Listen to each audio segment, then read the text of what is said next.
Makanya ulama dulu ngelatih kita itu pertama Allah itu siapa? Zat sing wajibil wujud. Itu satu filosofi yang luar biasa. Nah, kemudian setelah itu ada setan-setan kecil yang nganggur, yang iseng.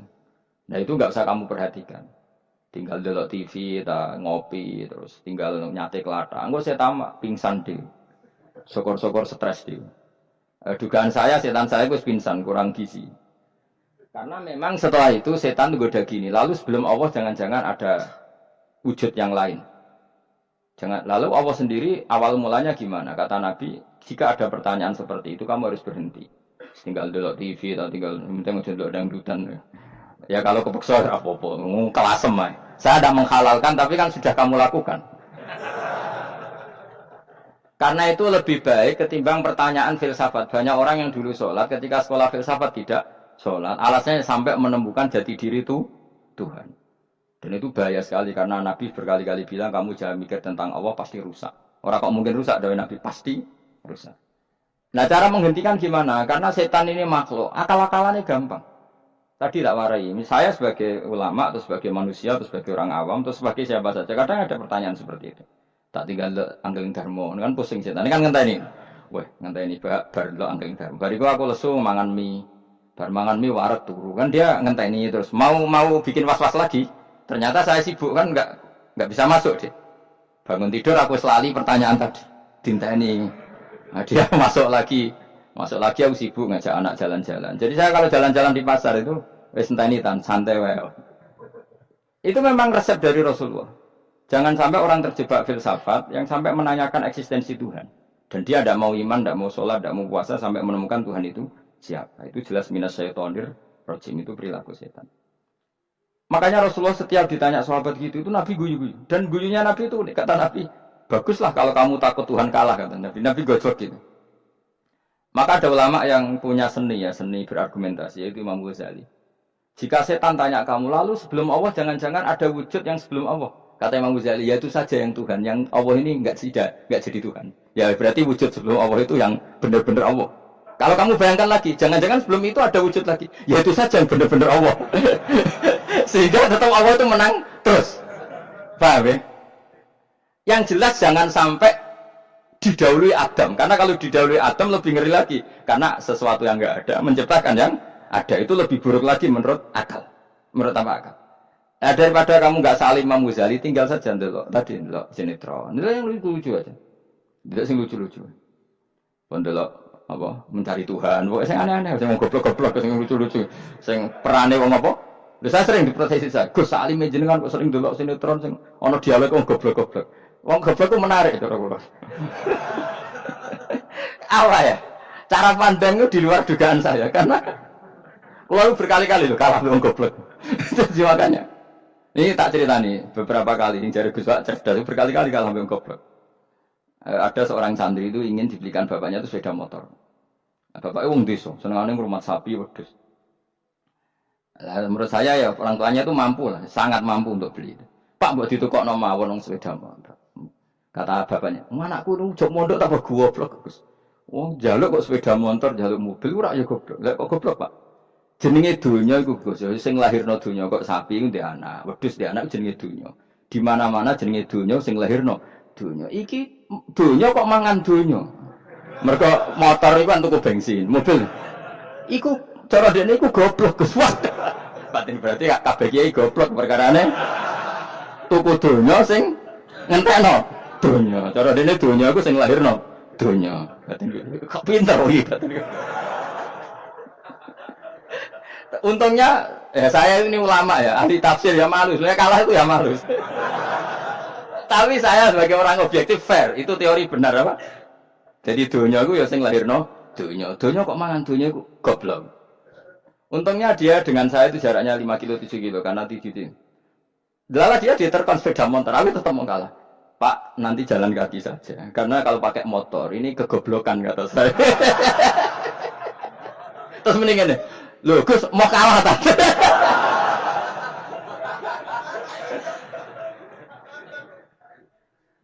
Wah kacau. Singkat cerita dia bersikeras, nggak mau beliin sepeda motor anaknya karena di mana-mana dunia gue sing lahir no dunia, nggak boleh dunia kok mangan Ini satu kegoblokan yang agak ilmiah tadi. Nah, Imam Asy'ari juga mengalami hal yang sama. Imam Asy'ari itu punya, kita kalau ahli sunnah kan dua partai ya. Ya, di dalam ahli sunnah itu hanya ada dua partai juga. Kalau nggak Asy'ari ya Maturidi. Ya, dan sama-sama alim.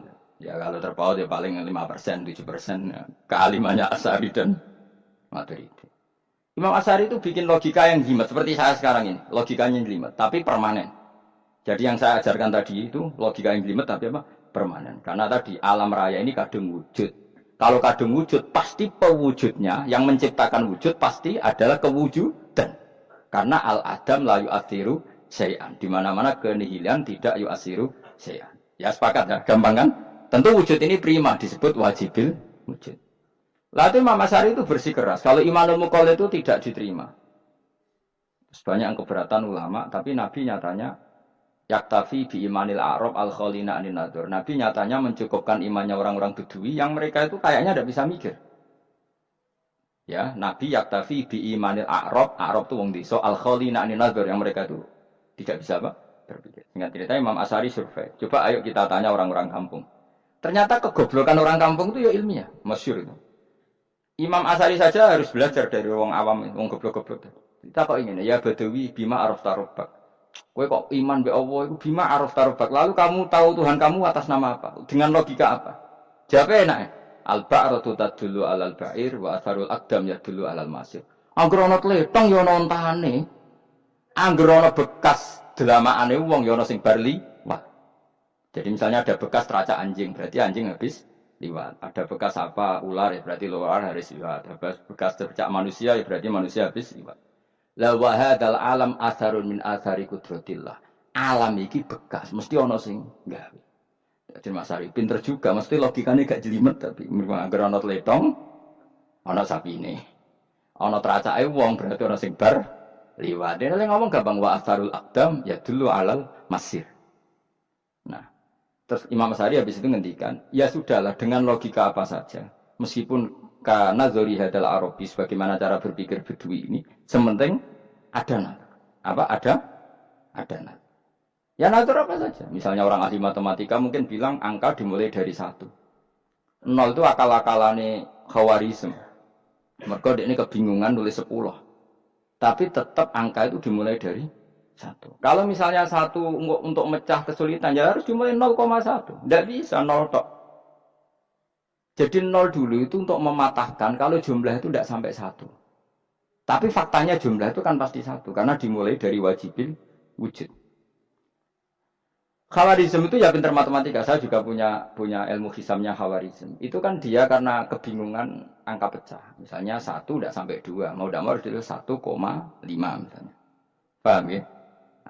Lalu kalau sebelum 1, tetap dia harus 0,5. Lalu hakikat 0,5 itu kan bagian dari wujud apa bagian dari Adam? Tetap bagian dari wujud.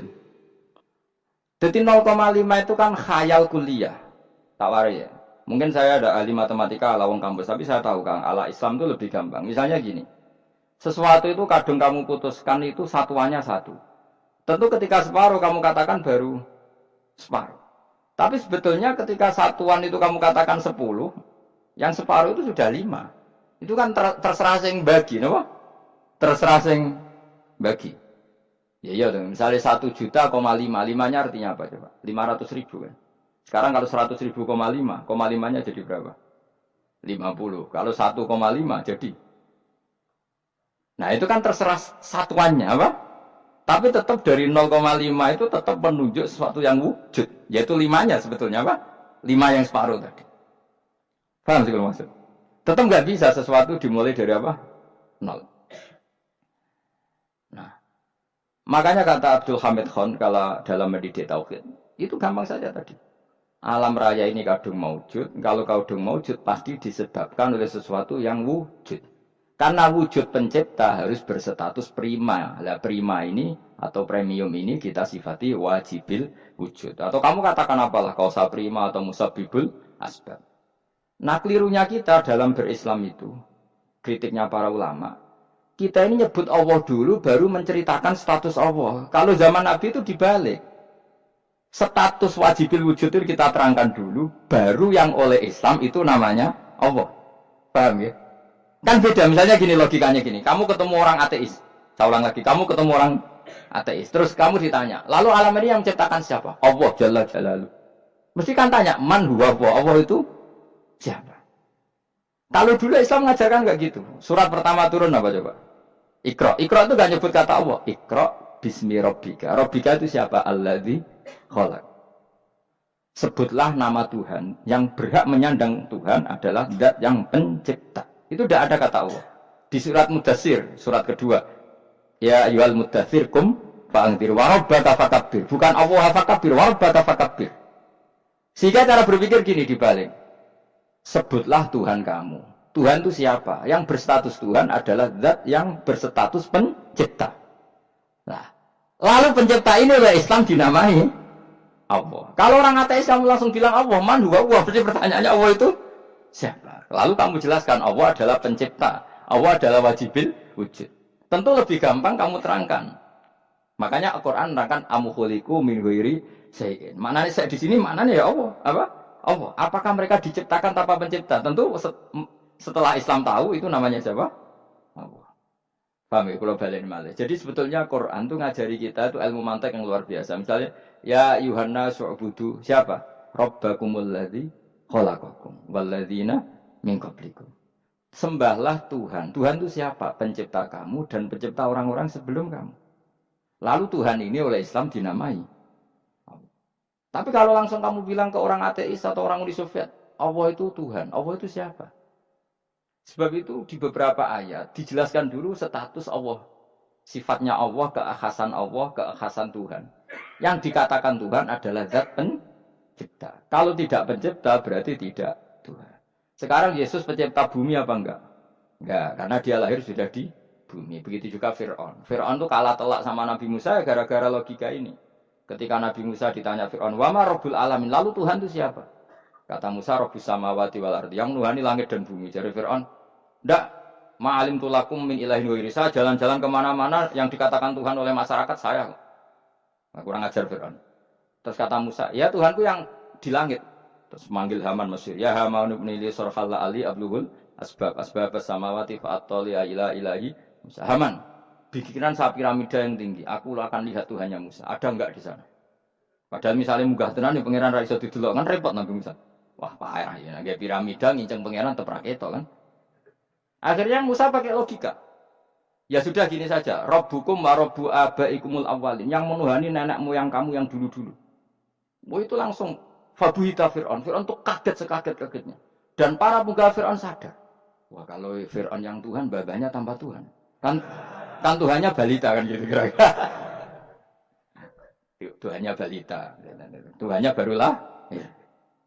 Itu kan jadi logika yang mematikan. Kalau Fir'aun Tuhan berarti babanya dulu yang wujud itu tanpa Tuhan. Karena Tuhannya barulah. Ini ada Tuhan kok datang terlambat ini kan. Akhirnya para punggawanya Fir'aun iman. Macam gendeng ya. Fir'aun ini gendeng. Itu pentingnya logika Rabbukum wa rabbu abaikumul awwalin.